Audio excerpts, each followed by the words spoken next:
Hello दोस्तों, नमस्कार। स्वागत है आप सभी का एजुकेशन मंत्रा में। दोस्तों, विद्यार्थी जीवन से संबंधित बहुत सारी अपडेट इस वीडियो सेशन में डिस्कस करनी है, जो विभिन्न समाचार पत्रों और साथ ही साथ करंट अपडेट्स पर आधारित हैं। तो दोस्तों, यहाँ पर हम सबसे पहले मंत्री जी के बयान से ही शुरू करते हैं। दोस्तों, कल की डेट पे मंत्री जी का एक नया बयान निकल के आया है, जिसमें मंत्री जी ने स्पष्ट तौर पर कहा है कि प्रदेश में 4.5 साल में 4.5 लाख युवाओं को रोजगार दिया गया है। और बेसिक शिक्षा विभाग में नई भर्ती पर उन्होंने कहा कि आप ऐसी सरकार से प्रश्न कर रहे हो जो कि 1,25,000 पदों पर भर्तियां की हैं। तो ऐसे में जो भर्तियां हैं वो छात्र शिक्षक अनुपात के बाद ही देखी जाती हैं। उनके नाम्स हैं, कंडीशंस हैं, और जब रिक्वायरमेंट होती है तब पदों को भरा जाता है। ऐसे किसी धरना प्रदर्शन या सहमति पत्र पर हस्ताक्षर करके भर्तियां नहीं निकाली जाती हैं। उन्होंने साफ तौर पर यह भी अभ्यर्थियों को सुझाव दिया कि प्रदेश की योगी सरकार और साथ ही साथ केंद्र की मोदी सरकार विभिन्न प्रकार के अन्य विभागों में भी भर्तियों के रोजगार के तमाम अवसर लेकर आ रही है। उनमें युवा जाकर के अपना परीक्षा दें, प्रतिभाग करें और उसमें अवसर तलाशें। ऐसी बातों से साफ तौर पर स्पष्ट हो जा रहा है कि जो मंशा है बेसिक शिक्षा मंत्री जी की, वो भर्तियां अभी देने की नहीं है। तो ऐसे में एक बड़ा सवाल है कि आखिरकार लाखों पद कहाँ गए।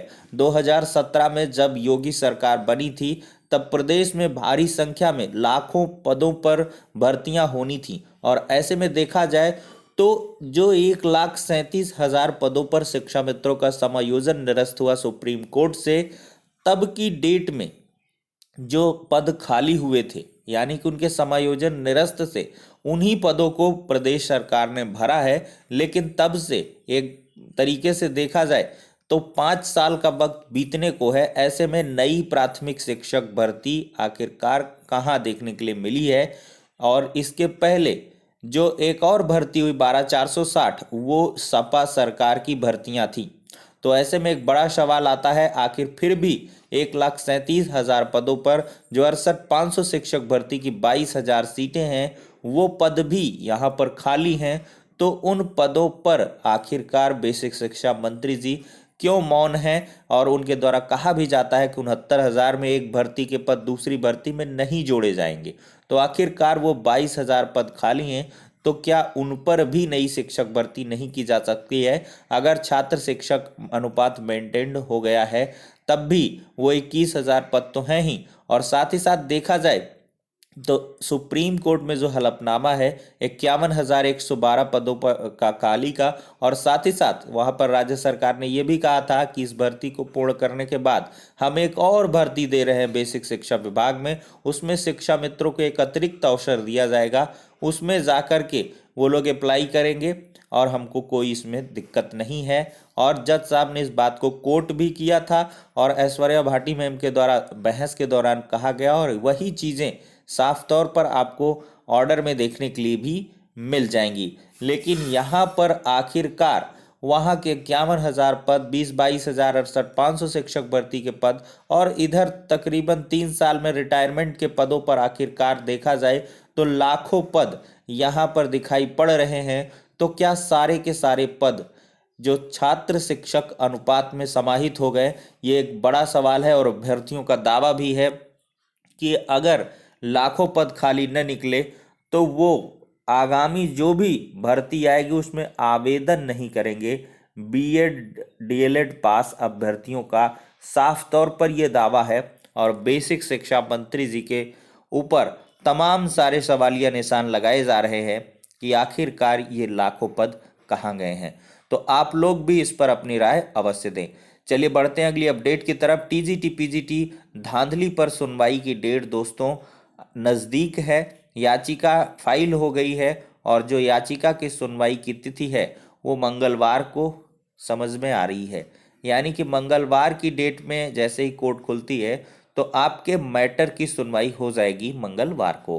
तो टीजीटी पीजीटी 2021 धांधली पर जो सुनवाई है वो मंगलवार को होगी। इसमें बहुत सारे प्रकरण रखे गए हैं जिसमें सीबीआई जांच की बात स्पेशली मेंशन की गई है। चूंकि जो भी रिकॉर्डिंग है वो लाई जाएगी ऑन कोर्ट और उसके बाद उसकी सीबीआई जांच करवाई जाए और जो भी दोषी पाए जाए उन पर कार्रवाई हो। और साथ ही साथ अगर इसमें भारी अनियमितता दिखाई देती है तो इस परीक्षा को निरस्त करके नई भर्ती भी की जाए और इसका पूरा का पूरा दारोमदार कोर्ट के ऊपर छोड़ा गया है। अब दोस्तों हम यहाँ पर बात कर लेते हैं एक गड़बड़ झाला के बारे में। 800 पदों की भर्ती है और भर लिए गए 1000 पद। अब जांच होनी है, देखते हैं क्या कुछ है प्रकरण। देखिए दोस्तों, साफ तौर पर यहाँ पर देख सकते हैं 800 पदों की भर्ती का था आदेश, रख लिए 1000 कर्मचारी। कोरोना की दूसरी लहर जब चरम पर थी तो कॉन्ट्रैक्ट ट्रेसिंग और नमूने के लिए रैपिड रिस्पांस टीम बनाने की डीएम ने 800 कर्मचारी भर्ती करने का आदेश दिया था। हालांकि इसके बावजूद स्वास्थ्य विभाग ने निजी कंपनियों के जरिए 1000 से अधिक कर्मचारी भर्ती कर लिए। अब कंपनियों के भुगतान को लेकर मामला फंस गया है। स्वास्थ्य विभाग सत्यापन कराने के बाद भुगतान करेगा। सीएमओ साहब क्या कह रहे हैं? तलब की गई है फाइल, कितनी रैपिड रिस्पांस टीमें बनाई गई और इसमें कितने लोग रखे गए, इसकी फाइल तलब की गई है। मामले में नियमानुसार कार्रवाई की जाएगी। तो यहाँ पर दोस्तों देख सकते हैं दावा किया गया तो अफसरों के होश उड़ गए। सबसे बड़ी बात यह है कि भर्ती के हिसाब से रैपिड रिस्पांस टीमों को रोजाना करीबन 50,000 नमूने जिले में लेने थे, लेकिन 25 से 30,000 सैंपल ही लिए जा रहे थे। इसमें गड़बड़ी नजर आने पर निजी कंपनियों के बिल भुगतान पर आपत्ति लग गई है। वहीं सबसे बड़ी बात यह है कि डीएम के आदेश के बाद भी 200 से अधिक कर्मियों की भर्ती कर ली गई। अफसरों ने अब सत्यापन कराने का फैसला लिया है, इसके बाद ही कंपनियों को भुगतान किया जाएगा।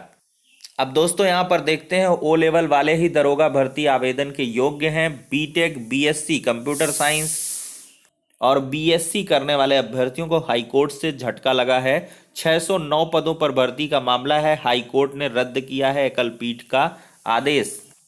तो देखा जाए दोस्तों तो यहाँ पर अहम फैसला सुना दिया गया है। कोर्ट ने कहा है कि वर्ष 2016 की इस परीक्षा में वही अभ्यर्थी बैठने के योग्य हैं जिनके पास डोएक NIELIET का ओ लेवल का सर्टिफिकेट है। कोर्ट ने बीटेक, बीएससी कंप्यूटर साइंस और बीएससी करने वाले अभ्यर्थियों को मौका देने के एकल पीठ के फैसले को यहाँ पर रद्द किया है। तो एक बड़ा झटका अभ्यर्थियों को लगा है। अब यहाँ के सूरत हालात देखिए। परीक्षा शुरू होने के बाद आधा घंटा बाद ही वायरल हुआ प्रश्न उत्तर। पॉलिटेक्निक की प्रवेश परीक्षा का हाल है। विभाग का पेपर लीक मानने से इंकार है। छात्रों का दावा है कि इस बार राजधानी से वायरल हुए स्क्रीनशॉट। देखिए, पॉलिटेक्निक की सेमेस्टर परीक्षा बेपटरी हो गई है। छात्रों के नकल करने पर नकेल नहीं कसी जा पा रही है। शुक्रवार को परीक्षा शुरू होने के आधे घंटे बाद ही सोशल मीडिया पर प्रश्न और उत्तर के फोटो वायरल हो गए। छात्रों का दावा है कि इस बार लखनऊ से ऐसा हुआ है। उधर विभाग इसे पेपर लीक होने से इनकार कर रहा है। वह अब भी नकलची छात्रों की संख्या गिनाकर पुख्ता इंतजाम किए जाने की बात कहते हुए अपनी पीठ थपथपा रहा है। पॉलिटेक्निक की सेमेस्टर परीक्षा पहली बार ऑनलाइन हो रही है। छात्र कहीं से भी बैठकर लैपटॉप और मोबाइल से परीक्षा दे रहे हैं। जब से परीक्षा शुरू हुई तब से बड़े पैमाने पर नकल होने की सूचनाएं आ रही हैं। इसकी जानकारी छात्र ही दे रहे हैं। परीक्षा शुरू होने के बाद प्रश्न और उसके विकल्प वायरल होने लगते हैं। बीते दिनों सामूहिक नकल भी हुई, वहीं शुक्रवार को फिर नकल हुई। छात्रों के अनुसार सुबह 11 बजे से परीक्षा शुरू होने के आधे घंटे के अंदर ही मैकेनिकल ब्रांच के इंडस्ट्रियल इंजीनियरिंग विषय के प्रश्न पत्रों के स्क्रीनशॉट और विकल्प की फोटो पूरे शहर में वायरल होने लगी। विभाग के अनुसार बताया जा रहा कि यह पेपर लीक नहीं है। इससे अच्छा है तो परीक्षा ही न कराते। जिस तरह से पॉलिटेक्निक परीक्षा में खुलेआम नकल हो रही है उससे विभाग की साख गिरती जा रही है। प्रॉक्टर की टीम में तैनात प्रधानाचार्यों का कहना है कि इस तरह की परीक्षा में सामूहिक नकल आज तक नहीं देखी। छात्र सुनने के लिए तैयार ही नहीं है। जहां वे परीक्षा देते हैं कहीं कई लोगों की आवाजें आते हैं। इससे अच्छा तो ऑनलाइन परीक्षा नहीं कराते और बाद में समय अनुकूल होने पर ऑफलाइन एग्जाम होता। और बिल्कुल सही निर्णय था, ऑफलाइन एग्जाम करवा लेते, प्रशिक्षण चलता रहता जो भी है। लेकिन इस तरह की फॉर्मेलिटीज से क्या कुछ मतलब निकलेगा। अब देखते हैं दोस्तों, मामला यूपी SSSC पेट परीक्षा को रद्द करने से लेकर है। अभ्यर्थी लगातार लामबंद हो रहे हैं। इनके द्वारा मांग की जा रही है कि पेपर को रद्द किया जाए, लेकिन आयोग ने कहा कि यह फर्जी पेपर वायरल किया जा रहा, कोई पेपर लीक नहीं हुआ है। और अभ्यर्थियों का अभी भी दावा है। एक अभ्यर्थी का कहना है कि मैं आयोग को बताना चाहता हूं कि हम लोगों को जो परीक्षा हाल में प्रश्न पत्र दिया गया है, हम इतने बेवकूफ़ नहीं हैं। हमने पेपर दिया, हमें अच्छे से पता है कि जो पेपर सोशल मीडिया पे घूम रहा है ये वही पेपर है जो सुबह की पाली में आया था, क्योंकि मैंने भी सुबह के पाली में परीक्षा दी है। इसकी सीबीआई जांच होनी चाहिए और पेपर निरस्त होना चाहिए, एक अभ्यर्थी का ऐसा कहना है। तो देखते हैं आयोग का क्या कुछ रिप्लाई है। देखिए यहाँ पर साफ तौर पर सोशल मीडिया पर पीटी रद्द होने की अफवाह, जल्द जारी होगी पीटी के आंसर की। देखो, उत्तर प्रदेश अधीनस्थ सेवा चयन आयोग की ओर से उत्तर प्रदेश के विभिन्न पदों के समूह ग की परीक्षा रद्द होने की अफवाह सोशल मीडिया पर फैली है। वहीं कुछ उम्मीदवार इस परीक्षा को रद्द करने की मांग भी कर रहे हैं। दरअसल मंगलवार को आयोजित परीक्षा में स्टूडेंट्स का कहना है कि पेपर लीक हुआ था, इसलिए परीक्षा को रद्द किया जाना चाहिए और कई जगह नकल करते और दूसरों की जगह परीक्षा लोगों को पकड़ा गया। क्वेश्चन पेपर आयोग ने उसी दिन जारी कर दिए थे, अब जल्द ही आंसर की जारी की जाए। आयोग अध्यक्ष ने बताया है कि आयोग में बने कंट्रोल से परीक्षा पर सीधी नजर रखी गई और जहां भी गड़बड़ी की संभावना दिखी तुरंत कार्रवाई कराई गई। यूपी SSSC पीटी में अभ्यर्थियों को गणित के प्रश्न पत्र में उलझाया गया। तो कुल मिलाकर एक्सपर्ट के मुताबिक कटऑफ 72 से ऊपर रहने की संभावना, जो कि गलत है, 65 के ऊपर ही रहेगी, बहुत मुश्किल होगा। तो दोस्तों यहाँ पर आयोग ने स्पष्ट कर दिया है, पहले इनके द्वारा जांच की बात कही गई और ये कहा जा रहा है कि जो पेपर वायरल हुआ है वो फर्जी है, उसका कोई लेना देना नहीं है। तो इस प्रकार से इस मामले को दबा दिया गया। तो दोस्तों इस प्रकार से हो जाती है यूपी SSSC पीटी की कहानी समाप्त। यहाँ पर पेपर वायरल तो हुआ था, लेकिन उसकी एक सघन जांच नहीं दिखाई पड़ रही है। छात्र लगातार आवाज तो उठा रहे हैं कि आखिरकार जब प्रश्न पत्र किसी को मिला ही नहीं था तो ये बाहर कैसे आया, किसने वायरल किया, किस तरह से आया है, क्यों आया है, इसकी जांच होनी चाहिए। और कहीं ना कहीं अभ्यर्थियों का जो दावा है वो यही है कि जो उनको मॉर्निंग शिफ्ट में पेपर देखने के लिए मिला था, ये वही प्रश्न पत्र था जो वायरल हुआ था तगड़े से। अब देखते हैं, कुछ तो मुझे नई उम्मीद दिखाई दे रही है। अब उत्तर कुंजी ही जारी होगी और साथ ही साथ आपका रिजल्ट भी आएगा यूपी SSSC पेट का, लेकिन इसकी जांच एक बार तो करवा लेनी चाहिए। अभ्यर्थी दावा कर रहे हैं तो उसकी हकीकत क्या है, लेकिन यहाँ पर आवाज़ें दब ही जाती हैं। तो फिलहाल के लिए ये वीडियो सेशन यहीं पर ख़त्म करते हैं, नेक्स्ट वीडियो में मिलते हैं।